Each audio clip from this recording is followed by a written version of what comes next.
আমরা যে শেষ সময়ের অতি নিকটবর্তী তা আর বলার অপেক্ষা রাখে না। আমরা সবাই হয়তো অবগত যে আমরা আসলে কিয়ামতের অতি নিকটবর্তী হয়ে গেছি। এটা প্রতিটা ধর্মেই কিন্তু সবাই কম বেশি বিশ্বাস করে এবং প্রত্যেকে একটা কথাই বলে যে তাদের ধর্মগ্রন্থ থেকে যে শেষ সময়ের প্রতিটি নমুনা এখন অতি প্রকট।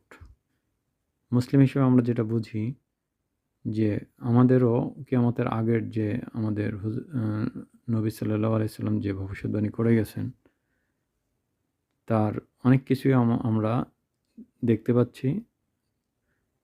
এই অবস্থায় আমাদের করণীয়টা হলো আমাদেরকে যার যার ঈমান রক্ষা করা, যার যার আমল রক্ষা করা।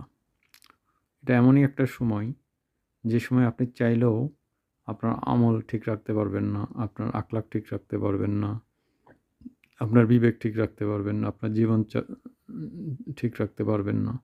প্রতিটি ক্ষেত্রে এখন শুধু পাপ, অনাচার, কলুষতায় ভরপুর। এমন একটা পরিস্থিতি থেকে উত্তরণের একটাই উপায় হলো একদমই নিঃসঙ্গ হয়ে যাওয়া, একটা নিভৃতচারী হয়ে যাওয়া। সেখানেও আপনার জন্য অপেক্ষা করছে নিত্য নতুন পাপের আকর্ষণ। কারণ আপনি নিভৃতচারী হলেও আপনার হাতে থাকবে একটা মোবাইল, অ্যান্ড্রয়েড ফোন। সেখানে এক ক্লিকে আপনি যেকোনো পাপের রাজ্যে পৌঁছে যেতে পারবেন, যেটা আজ থেকে 50 বছর আগেও বা 30 বছর আগেও কেউ কখনো কল্পনাও করতে পারে নাই। সুতরাং এমন একটা প্রলোভনের সময় যখন মানুষকে বাঁচতে হলে জায়নামাজে সেজদা দিয়ে ডুকরে ডুকরে কেঁদে আল্লাহর কাছে ঈমান ভিক্ষা চাওয়া ছাড়া ঈমান রক্ষার আর কোনো পথ নেই।